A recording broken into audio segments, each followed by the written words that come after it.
On this week's episode of The Video Store, Josh celebrates a happy death day to you. Frank decides if Captain Marvel is Captain Average. And finally, we rediscover our love for Emilio Estevez. Let's get Ari!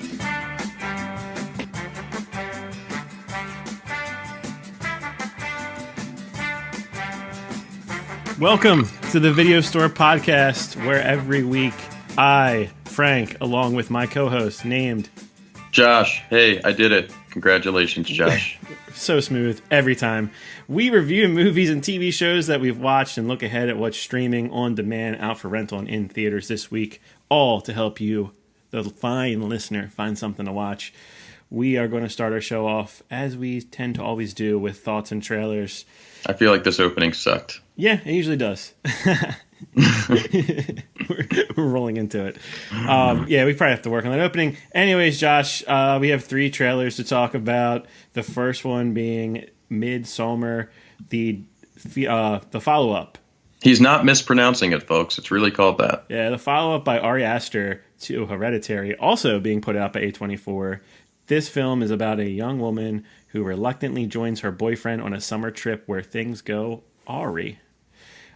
Very good awry film. Awry? Yeah, awry. Yeah, you're right. 4 letters, 2 syllables. I can't handle it. Back to the movie. Damn, you gave me that early confidence. Back to the movie. It looks really good. It looks really creepy. It seems for the time being, this up-and-coming, really breakout filmmaker already is kind of focused on occult stuff. And I'm okay with it, because this looks really good. Yeah, the Ari-ness in this is just fucking terrifying. It's so Ari. I think it's going to be all right. Yeah. It looks Ari as fuck. It seemed weird. So you're kind of lukewarm on this. This is one of the coolest looking trailers I've seen so far this year, and easily one of my most anticipated movies. Oh.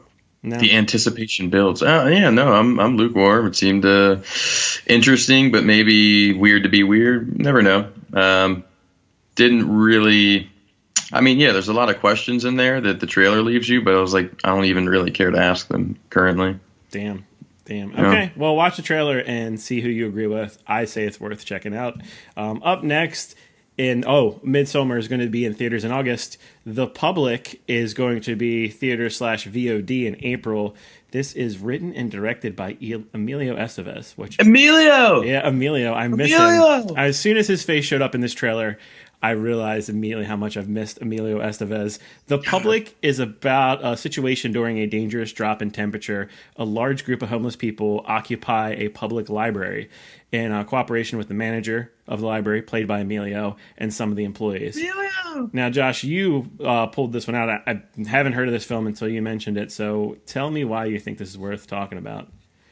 Well, of course, it's bringing back our favorite coach with a little bit of roughness, and instead of a ragtag group of kids, it's now homeless people, where he tries to bring everyone together and mitigate the situation. Honestly, it also had to do a lot with the cast. You see a few people in there that you haven't seen in a while. Christian Slater. It's interesting. Jeffrey Wright has a role in here. There's just like a whole bunch of people Emilio called out of his fucking phone book and was like, get in this movie. I'm Emilio. And he's like, all right, man, that's cool. I agree, man.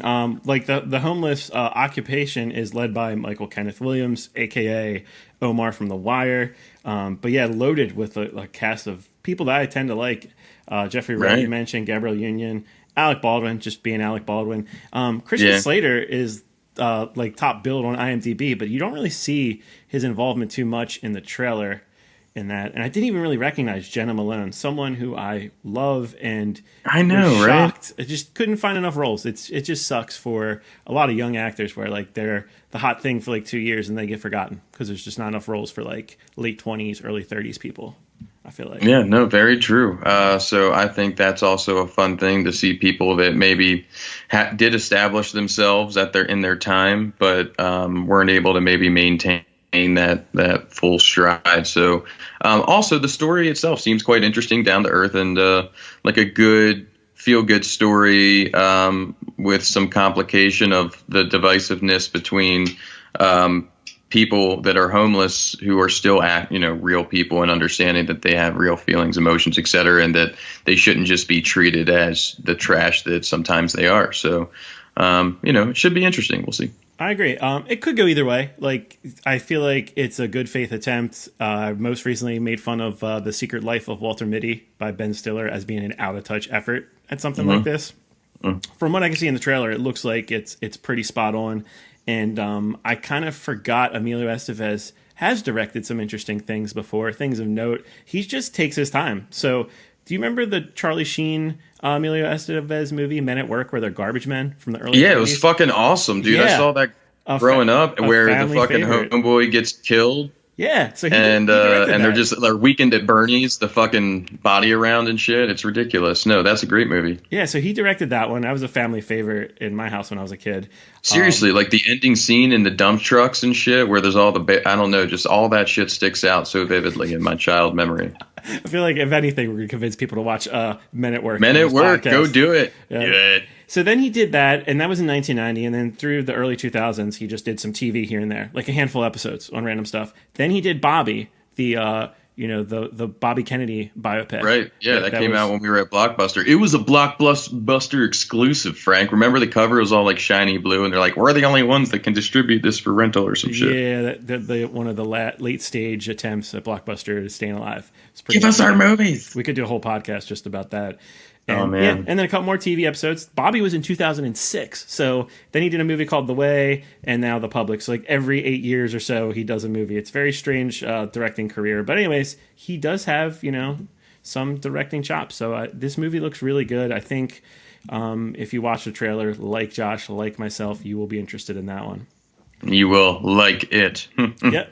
I don't know where you're going with that. Let's stop and move forward. Really quirky role for really quirky role from our boy Jesse Eisenberg in this, who kind of has a knack for finding stuff that is kind of on the nose for him. The Art of Self-Defense is due out in June. Again, this looks like a VOD/limited theater release. Another really good pick by you, Josh. This is about a man who's attacked at a random street and enlisted in a local dojo, led by a charismatic and mysterious sensei. I don't think that's really what he looked like in the trailer. In an effort to learn how to defend himself. So Jesse Eisenberg plays this guy. He's like super sensitive. You see him getting emotional and crying to himself in his car. Like he's just intimidated in like regular everyday So scenarios. why did you sign up for karate? Health and fitness? Or, the trailer basically runs through the guy just trying to like accept somebody for a karate class, and hey, he's going through a deep personal like psychiatric moment. Yeah, and the trailer kind of sells a film that balances like the sincerity of what's going on in a very serious situation with some dark humor. And it looks like it's balanced out, at least in the trailer. It'd be interesting to see if the movie pulls it off, because this could be something really interesting. So I'm super hyped for this. It looks really cool. Yeah, like a really unique tone in this one, and like a really quirky role. Just talking about Jesse Eisenberg the other day, because he was in a movie called The Double. I don't know if you ever saw that one. That is criminally underrated. Sounds familiar. I'll have to look. Yeah, it's like Enemy that I talked about last week with Jake Gyllenhaal. That's why I think I've seen it. Yeah, but, dude finds a doppelganger and just leads him down a rabbit hole. So yeah, we'll just keep. Maybe we need a Jesse Eisenberg rabbit-a-thon hole. Something, one of those words. Yeah, I like Jesse Eisenberg. I think he's very underappreciated. So those are the He's trailers. the serious Michael Cera. He's like, he basically made it where Michael Cera couldn't. Yeah, he seems like a more motivated, a more focused Michael Cera as far as career journey. So yeah, those trailers all look good. On to the second part of the podcast called What We Watched. This is pretty self-explanatory. We and Josh go back and forth reviewing the things we watched in the past week. We watched it. We talk about it. we cut each other off sometimes. I do it all the time. It's okay. I'll just deal with it as I always do. We kind of throw our reviews in three bins. Either don't do it. That's where we tell you that you shouldn't do it. We just did waste a couple hours of our time on that film. Take it or leave it, which is a half-hearted recommendation with some caveats, or an employee pick where we will, It's fucking awesome, Frank, and we loved it. Yeah, we'll push a movie on you. Okay.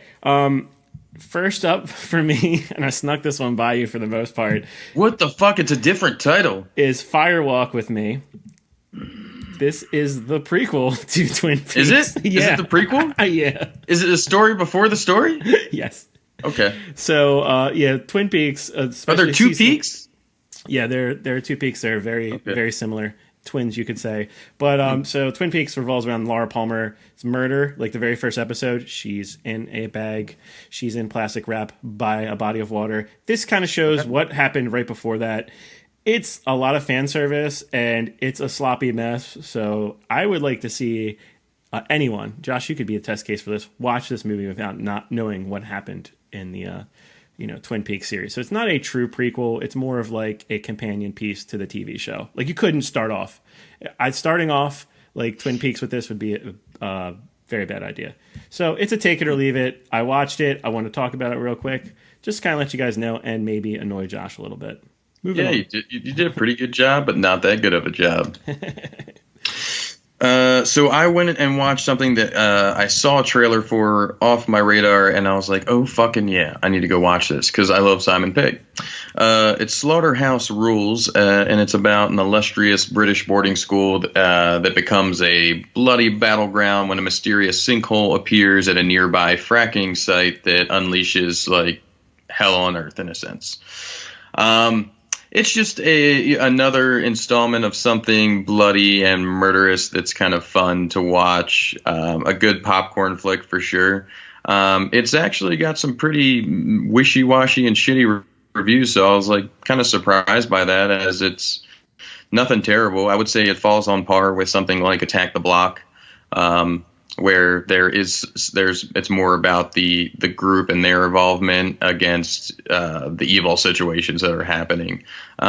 It's okay. It's not bad. This is definitely going to fall into take it or leave it, but Simon Pegg was hilarious as the board master, or he's not the head of the school. It's actually fucking, I don't remember. Michael Sheen is actually the head of the school, and he's like, I guess, one of the under teacher, whatever, I don't know. But it's really fun watch. Margot Robbie plays his Simon Pegg's girlfriend that's in like Africa saving children, while he's constantly like, come back here, I love you. And you see like the beautiful doctor that's there and shit like that. And how much is Nick Frost in it though? Nick Frost is out. He's out in the woods, and he's one of the guys that used to go to the school and now just kind of lives in the woods to yell at people about the fracking shit and how that's gonna fuck shit up. So he's in it maybe a good 25% or so, off and on. But it's just a fun bloody watch that I can say, if you're looking for something like that. It's definitely no Shaun of the Dead, but of course it wasn't done by them either. It was done by writer-director Crispin Mills. Yeah. It was okay. Not terrible. Yeah, I stopped chasing that Shaun of the Dead quality from just like a random Simon Pegg movie a while ago, because he has a bunch of stuff. He does, but I still love him. Yeah. So, I mean, this sounds kind of like what I thought it was going to be, like mostly hollow movie that has some good moments in it that, depending on how much you like Simon Pegg, will carry you through. You probably won't rewatch this, right? Nah. Yeah. And I thought maybe Michael Sheen and Simon Pegg might have really good back and forth. Yeah, it's all right. It doesn't, it's a one watcher. That's all I got. Okay. So I didn't realize it, but I was into revisiting the Watchmen movie. I haven't seen it in almost a decade, and it's 10th anniversary. It's one of those movies kind of creeps up on you. You don't realize how old it is. It creeps like a moth on a flame. This is based on, I think it was a Pulitzer Prize winning comic book. I mean, one of the best comic series of all time. The Watchmen were a group of, 80s costume vigilantes that, got shut down by the government, and one of the old school Watchmen is murdered. An investigation into who the killer is initiated by the Watchmen themselves, and they kind of reunites them and sets out to save the world. Basic superhero stuff. But the reason I like the Watchmen, and I started a debate on my Facebook comparing the Watchmen to similar superhero movies like Well, but you say similar, and I don't think this is similar. Well, I think this is more closer to a Dark Knight type situation where they really get character involvement and depth, and it's not as much about the hero versus the enemy, but the heroes versus themselves and their own emotions. True. I mean, that's a good point. You kind of cut me off to the point, but in tone, you could say it's similar to Dark Knight. But yeah, I was comparing it and contrasting it to Avengers: Infinity War, where I think The Watchmen gets a lot of flack just because it's a Zack Snyder movie, and a lot of people hold the source material to high regard. I don't think it's an impossible movie to adapt, because I think it was adapted really well. I think it's just a thankless exercise to adapt something like this. There's just people that are going to hate it no matter what. And on the other hand, I feel like Infinity War has a lot of just flaws, like major movie missteps, and people just kind of gloss over that. And I just find that interesting. So I really dig The Watchmen. I like how it gets into the characters. Yeah, I think the psychological look at each character and what it means, and I think the depth of the characters is more interesting, and the way their philosophies on how to be a hero or how to save the world or just deal with these situations clash, I think is a more like organic thing, like where like the Avengers are, it's more down to earth, where I think the Avengers have just went full action superhero out the wall. Yeah, they're cartoon characters. And also I felt like the main mission was never really pushed to the side by the characters' personalities themselves in The Watchmen, where like they're trying to save the world. And where in Infinity War, I thought you just have like everyone's egos being clashing, and you kind of forget about people in Infinity War. People have battled me on that, but tell me where you stand, Josh. I feel like in those Avengers movies, you don't really think about the world and its people majority of the time, if at all. You just, is Iron Man going to die? Is Spider-Man going to die? That's the main selling point and what drives the story in these, where the Watchmen... Are you saying basically the story versus like, are they going to save the fucking world? Yeah. I thought that was more like meant more in the Watchmen story than like Avengers. Yeah, you could feel the real depth of turmoil and possible negative fate for the world, where you just, I guess because they've done it so many times, you're quite sure that like, okay, they're going to save the world. It's just when it's hard, like sometimes it's hard to enjoy a movie when you know the good guy's going to win. Exactly. The stakes are higher and they feel more urgent in The Watchmen, where there really aren't, they haven't shown there to be any stakes yet in these Marvel movies. So you're kind of left that they can't overcome. Yeah, you're left with action sequences wowing you and just the witty banter between superheroes. Yeah, like, exactly. Yeah, it's what would Captain America say to Iron Man if they both went to eat Taco Bell and one of them didn't like Taco Bell? Exactly. So like to me, the Avengers is just like watch these egos that we've developed over the movies clash in fights and in banter, and I feel like the Earth was secondary, especially what Star-Lord did.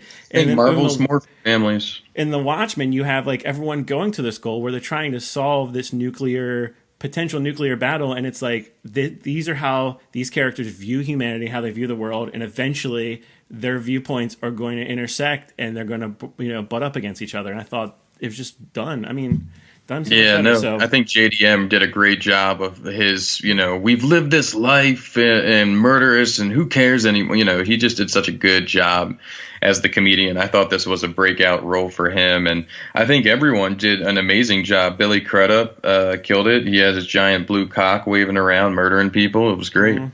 Yeah, I agree. So it's on Netflix. If you don't have Netflix, I think it's really worth a rental. It's a longer movie, but the 2 hours and 45 minutes kind of brush by, and I enjoyed it so much. I kind of want to investigate the director's cut, which is even longer. So I'd like to see a Watchmen too. They're doing an HBO series with your boy Damon Lindelof, who did The Leftovers. So that's coming post Game of Thrones. But yeah, check out The Watchmen. I think it's one of the more interesting superhero movies of the past 10 years. Hey, Frank. And one of the best ones. Yes. You should Watchmen it. That's so bad. I should just shut the podcast off and play the music. Ba-da-ba-ba-ba-da. That's all, folks. Please talk about a movie so you don't get to make jokes. That's fine. I continued the Quaid-a-thon into my childhood of great, rugged jawline memories and watched Switchback, starring Danny Glover, Dennis Quaid, and one of Jared Leto's first roles into movies. I knew I loved that guy. I knew it's because he was in my childhood somewhere, and I found him.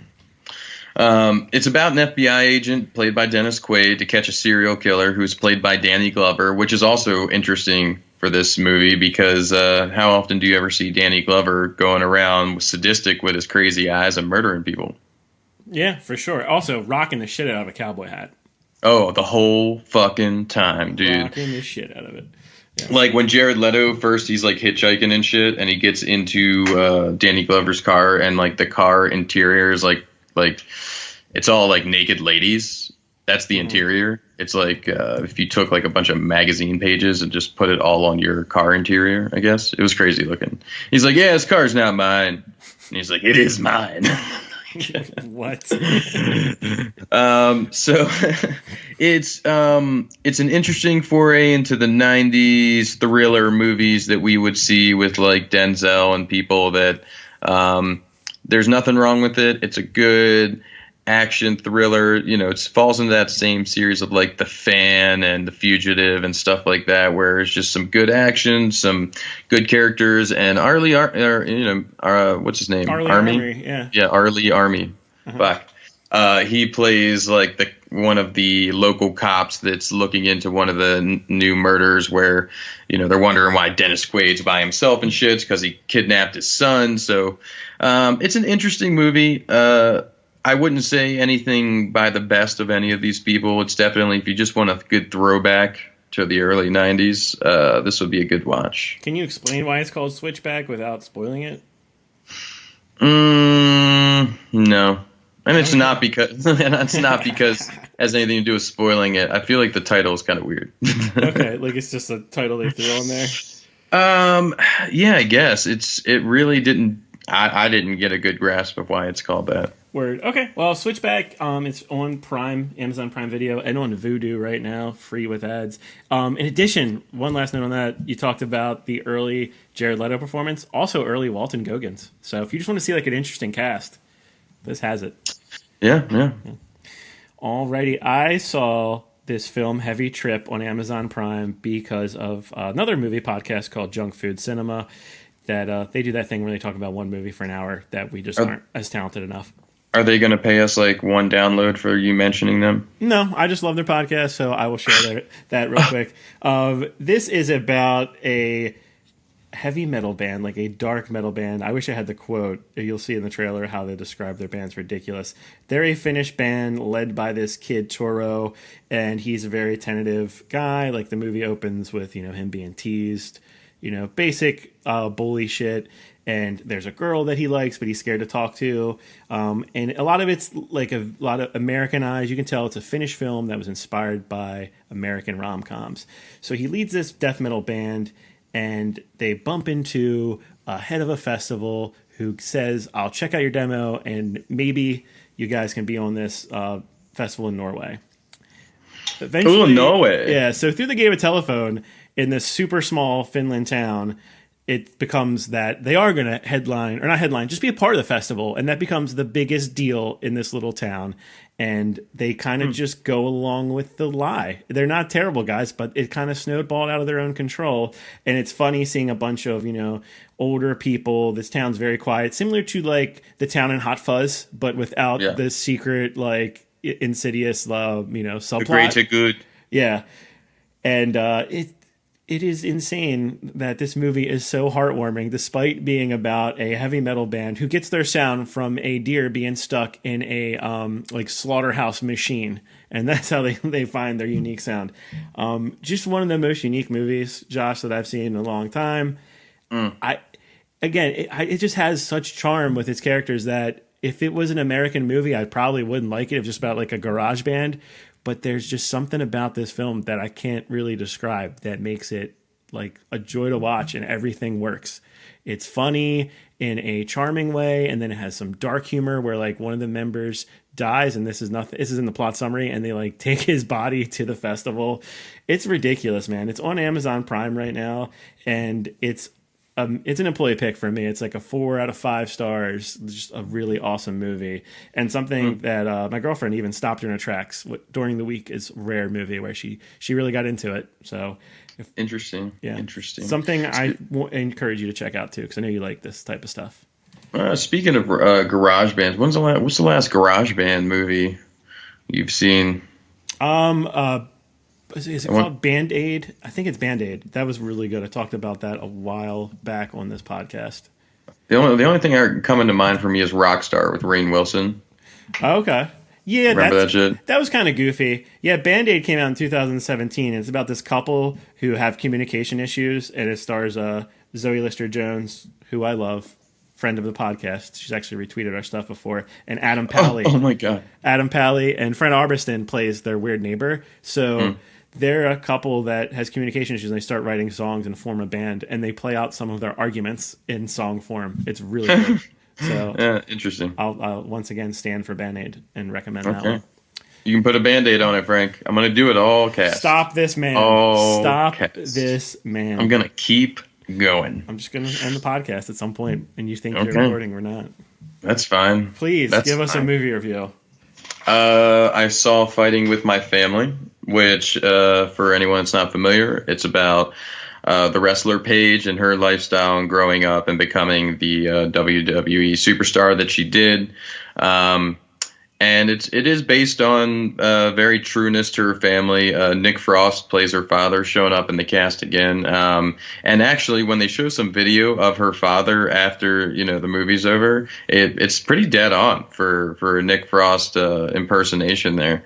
So the story's about her and her brother, and they grew up in a wrestling family. They all kind of wrestled locally in the town of Norwich, kind of more of like a desolate, smaller town and further away from England or anything like that. So she eventually got some type of call up for a tryout, and of course things are fabricated a little bit, where you have Vince Vaughn playing the wrestling trainer that kind of puts her through the ringer of tough love situation, which I didn't really get with that part of the movie per se. But can we pause there, where I feel like they just threw Vince Vaughn in a WWE polo and just gave him his lines that day? Yeah, he's kind of like, he definitely doesn't look like he ever fucking wrestled before. He doesn't look like he's watched wrestling before. Yeah, so that was probably the weakest part of the movie, but it is a heartfelt movie with definitely good character development from the girl that plays Paige, or Serena, or whatever that you want to call her name. It's whatever. Her wrestling name is Paige, so generally that kind of ends up being the thing. But her brother was basically cut and never made it after the tryout, so he struggles with this life, still stuck in the small town, doing the same things while she's off, training to become a WWE superstar. They fabricate some of her being outcasted by other wrestlers and things like that for being different kind of thing, because she's more of like the pale English goth girl. Yeah, typical, yeah. So there's Hollywood it up. Right. But all in all, I think it did her thing of justice, and I don't think it was really anything of just a cash grab, and I think The Rock was fun in it. I think all in all, it wasn't terrible, and I know a little bit biased because I sometimes have watched wrestling. I have too. But I think for other things that we've seen maybe trying similar paths, this is a heartfelt storyline that people can get along with. That's cool, and it's encouraging that you thought it was heartwarming, because I know it's tough to pass that test with you. So I'm gonna check this one out. Vince Vaughn, though, that whole part was just weak. It definitely has weak spots, but overall, I think you'll like it. Yeah, it sounds like they nailed the critical roles to make the story work, though. Yeah, I would say so. Okay, and that one's in theaters, Fighting with My Family. I checked out Short Term 12, a film from 2013 that I missed. That sounds familiar. This is about a supervising staff of 20... Fuck, were you in a coma? Yeah, man, I don't know what was going on in 2013, right? It's a supervising staff of 20-somethings that of a residential treatment facility for kids, like a halfway house type deal. They navigate the troubled waters of that world along with their own personal lives. It has an awesome cast of people that have blown up in the past 5 years. You got Brie Larson as the main character, Grace. She's dating John Gallagher, who plays Mason in that. You have Rami Malek as like the new guy working there. And then you have Lakeith Stanfield as a soon-to-be 18-year-old who's getting ready to leave the place.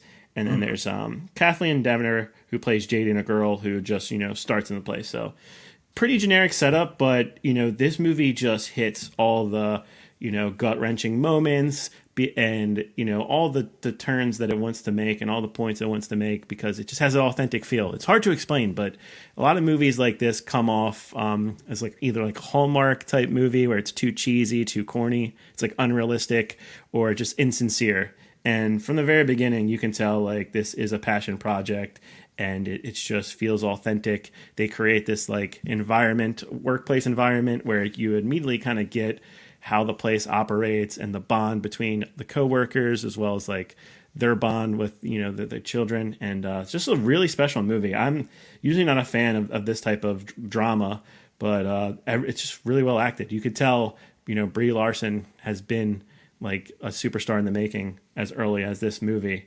and something I highly recommend. Great performances by her and Lakeith Stanfield and really everyone involved. Frank? Yeah. Did it give you short-term emotions? Oh, yeah, it did, Josh. I'm just going to accept that. But yeah, it really worked for me. If you're looking for something, I don't think it's going to rip your heart out or anything like that, but it has definitely some sobering moments and just one of those slice-of-life movies from a very unique perspective. Interesting. On Amazon I may have to check that time. Yeah, and Hoopla. It's a really great movie. That if you haven't heard about it and you were watching movies in 2013, you weren't in a coma. So it's true, but I probably you never know what the fuck I was doing. I could have been off in a medieval desert somewhere. I don't know that deserts are medieval, but I found one. You're off somewhere, and it's not on track with this podcast. No, that's correct, Frank. And back on track. I watched Happy Death Day to You, which is in theaters now. Continuing the story of Tree Gelbman, what a terrible last name, that discovers that dying over and over was surprisingly easier than the dangers that lie ahead. What a tagline. So what happens is the movie starts off with the Asian dude going through the same situation. He's now living it the day after. And then he comes to talk to the girl, and they realize that apparently some machine that the nerds created some type of time loop in the continuum of interdimensional space. Oh, so they go back and explain why. This is a typical path sequels will take. Yeah, and honestly, I like this one better because at least it takes more of a time travel-y dimensional algorithm path of how they explain and deal with the situations ahead, where previously I think we were all under the Groundhog's Day premise where it's not really explained, it just kind of exists and it's happening, which for me it wasn't working in that movie, where this actually works more for me, where they're trying to figure out the very, very specific decisions and people, and also they're in an alternate reality now, basically, because they did the machine thing and it happened again. There was two Asian dudes there. One of them's destroy it. The other one's like, nah, fuck that. And then, so it goes off and it creates her back in a time loop again with a different alternate reality where things are not the same as they were in her normal day-to-day life, where she struggles with the idea of does she want to stay in this reality or go back to the other one, because there's good things about this one and there's bad things about this one. And that's interesting. I don't know. Yeah, it was definitely a more sci-fi movie that I kind of liked now than I did the initial Groundhog's Day high school setting. Okay, I have 3 questions for you on this one. One, how funny is it? Somewhat funny. Okay, how scary is it? Question number 2. Not scary. Not really that scary. Okay, because really at all. There were some good jump moments in Happy Death Day, the original one. Final question. I suspect that, or I hope that this Jessica Roth girl, the star of both these movies, is the kind of person that can carry this type of film. That was my hope for this. Do you agree? I mean, is she the strong point of this film? Do you think she'll? Yeah, I think she's bright future for her. Yep, she gave me emotional charge and depth with some of her turmoil and decisions. So I will give it to her. She's okay. Yeah, she put the movie on her back. Awesome. You also, you've been killing it this week watching these upcoming movies. I've basically been watching movies like a 12-year-old girl, Frank. I'm proud of you. That is a compliment where I come from. So Yeah. you also saw Isn't It Romantic, which is in theaters right now. And it fucking wasn't, and it was not very good, and I wasn't very heartfelt. So I don't know how deep we want to go into this. It's the story of Rebel Wilson, a young woman disenchanted with love, mysteriously finds herself trapped inside a romantic comedy. The first 20 minutes suck.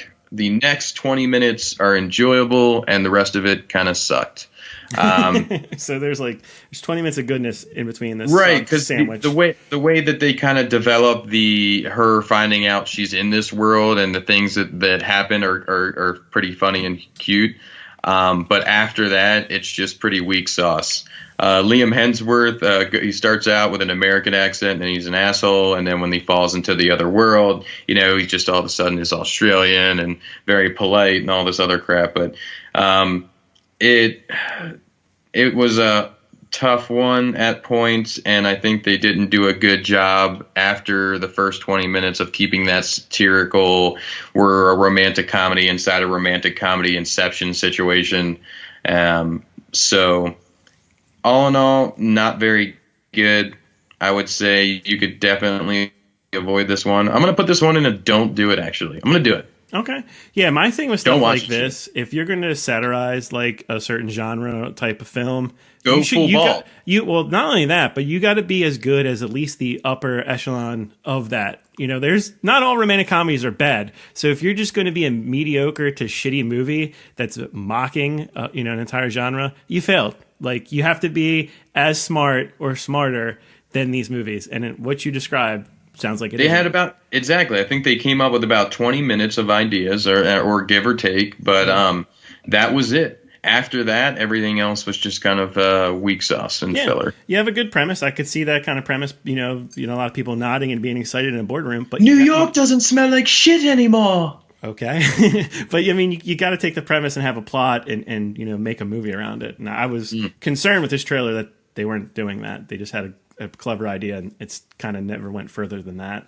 Yeah, and they didn't do enough with Adam Devine. I felt like he was very underutilized, even though he's kind of the romantic love interest, kind of. Mm-hmm. Okay. Now I know a lot of people hate my comic book movie takes. So without our former, host Matt, who was admittedly a comic book expert, you got us novices talking about Marvel movies. Captain Marvel, the biggest movie right now. I saw it in a really nice theater on those Dolby screens. They had nice chairs. There was some lovely popcorn. All those things were there. This is the origin story of Carol Danvers as she becomes one of the universe's most powerful heroes when Earth is caught in the middle of a galactic war between two alien races.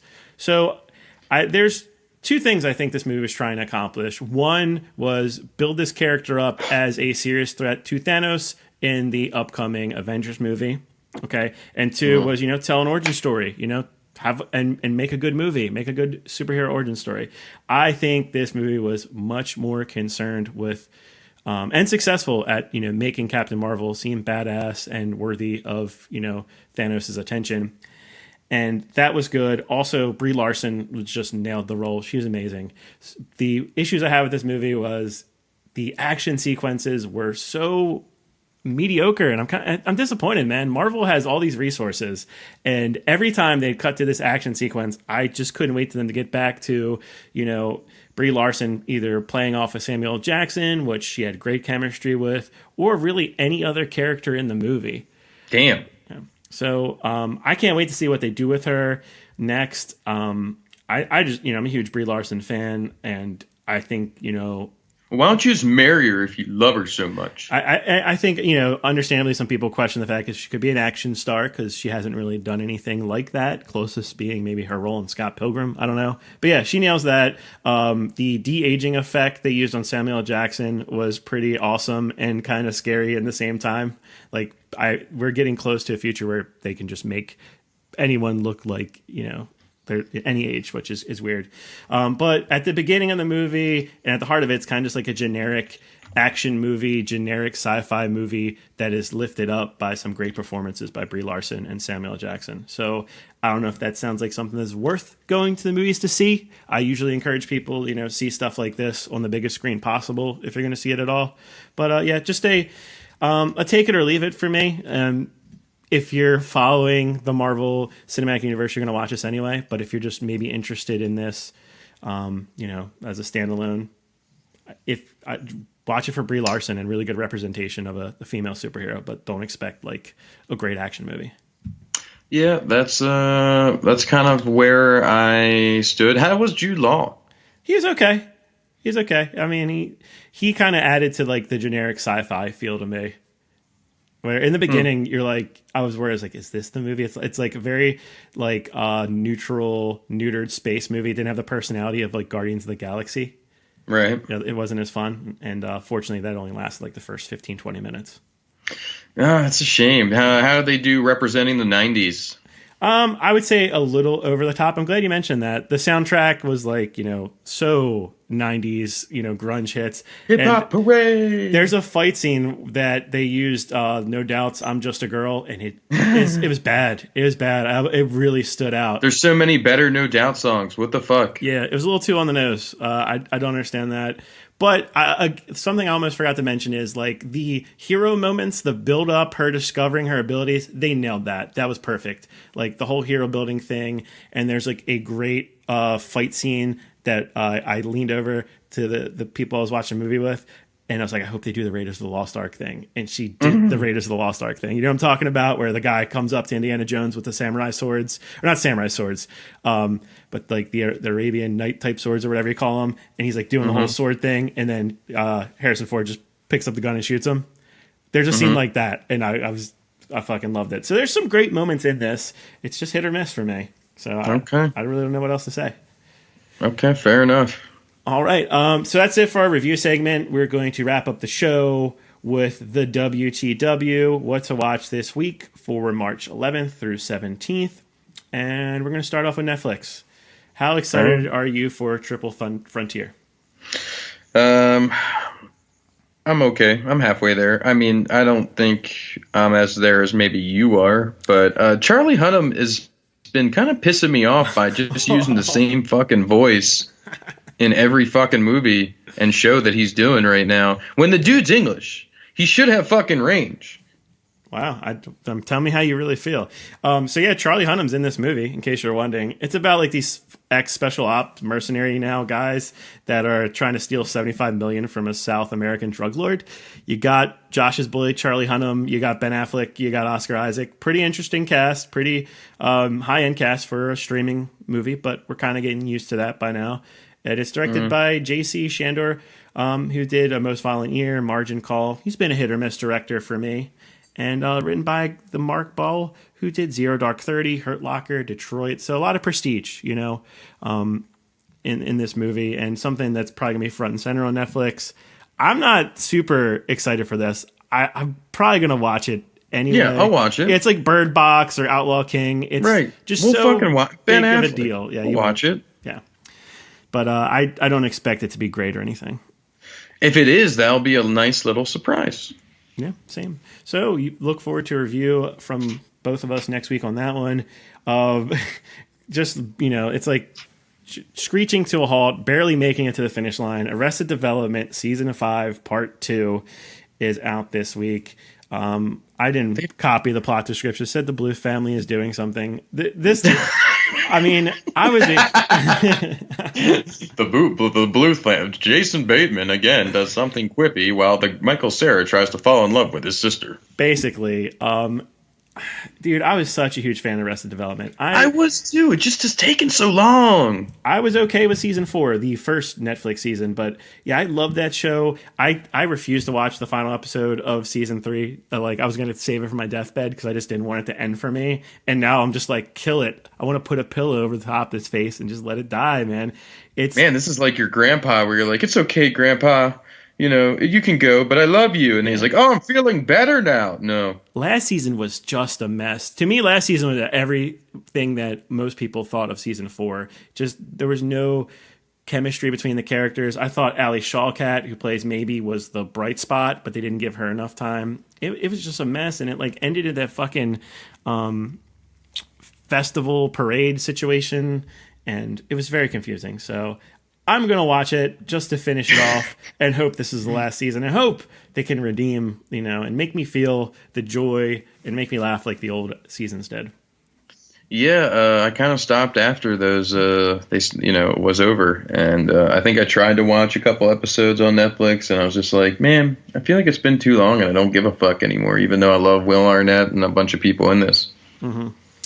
Yeah, agreed, man. So again, something that we don't really love, but you'll probably hear our opinions about next week. Yeah, fuck it. We're wishy-washy people, Frank. Yeah. Sometimes we watch stuff just because I don't know, I feel like we have to. Did you see the trailer for this Love, Death, and Robots? No. Looks pretty interesting. It's a collection of animated short stories that span different genres: science fiction, fantasy, horror, comedy. Each episode's about 15 minutes, and it focuses on things such as love, death, and robots. Yeah, so I think just if you're looking for something to watch, but maybe you don't want to invest 2 hours, you don't have time to. This looks pretty cool, so I'm going to check out at least one episode sometime. Okay. All right. I have a lot of thoughts and feelings about this Turn Up Charlie fucking show. I don't think you need to have it. But I can't express them. It's what is our boy Idris Elba doing? Playing Charlie, a struggling DJ, an eternal bachelor, in like the weirdest mood of a fucking show I've seen in recent memory. What the fuck is this show?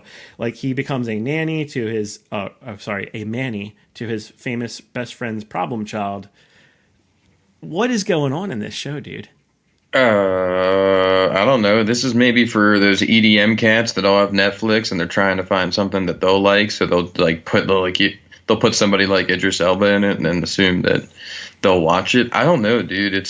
Yeah, you're right. I'm gonna follow your energy. Let's not dissect this one. Let's just pass and just tell people don't do it. Like, yeah, look, we all love the Elba, but the Elba is a Nova for this one. I mean, I don't know what you said, but I can't disagree with it. Fair enough.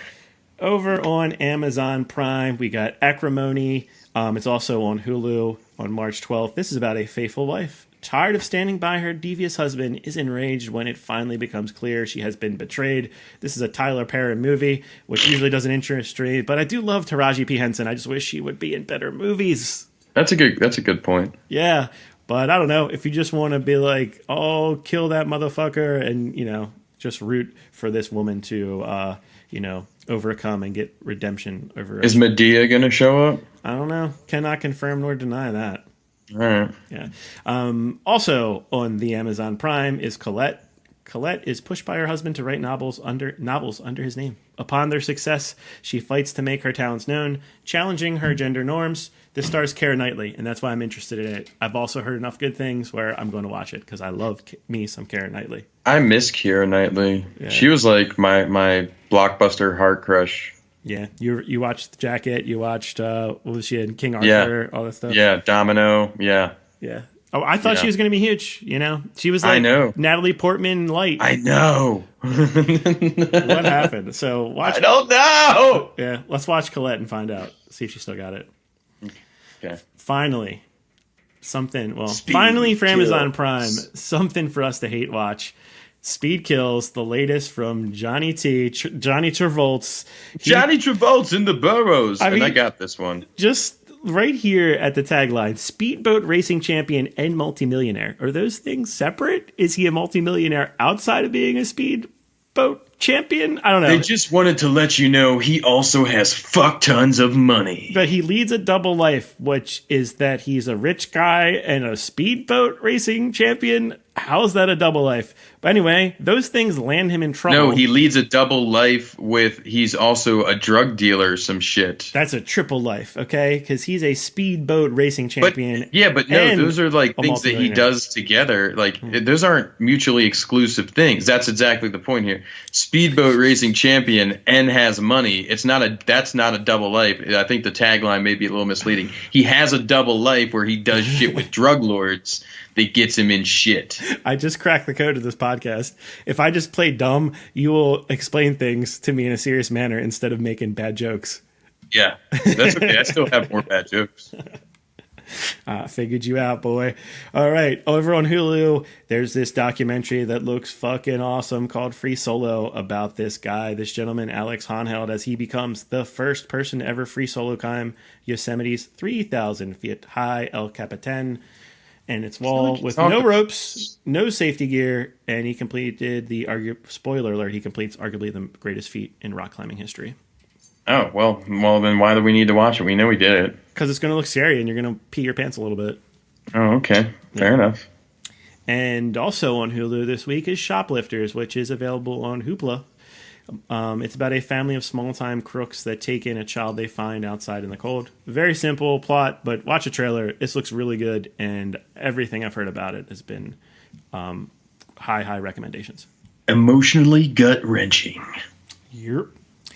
Over on HBO Go, we have the first Purge, the prequel to all those Purge movies. It's about America's third political party, the New Founding Fathers of America, come to power and they conduct an experiment. No laws for 12 hours on Staten Island.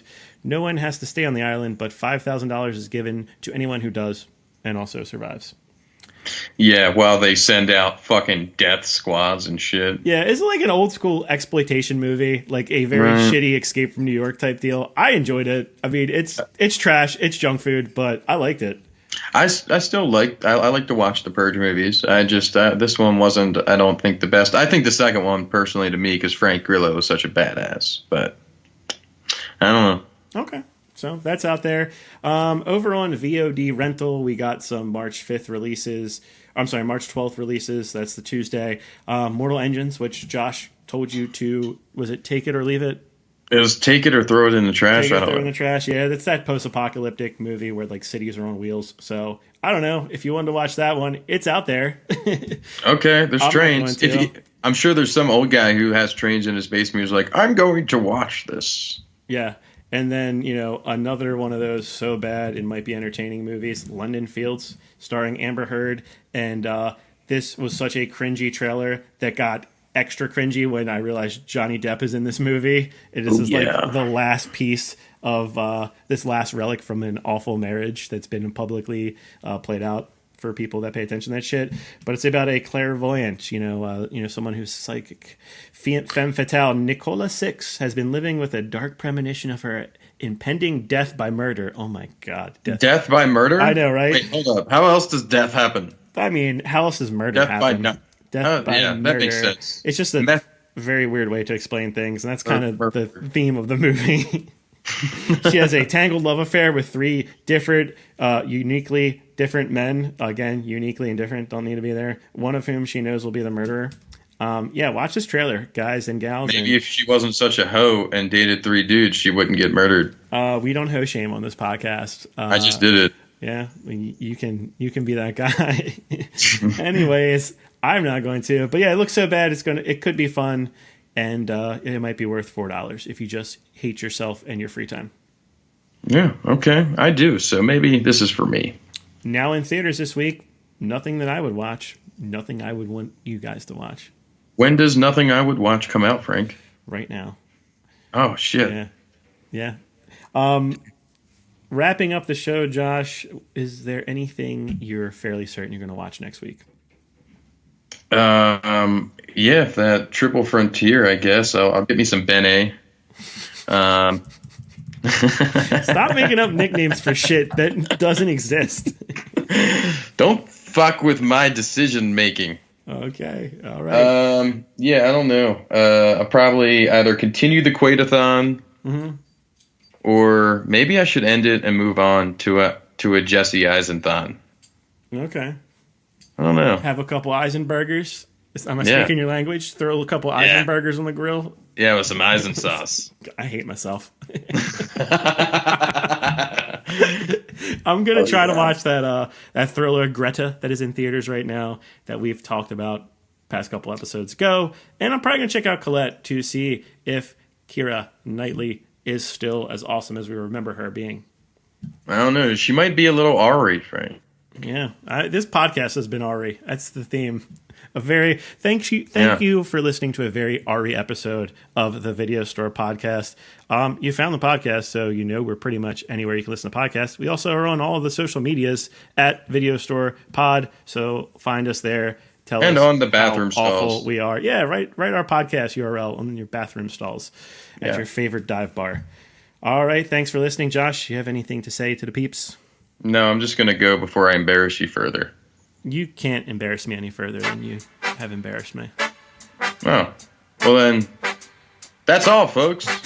Bye.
You're still here?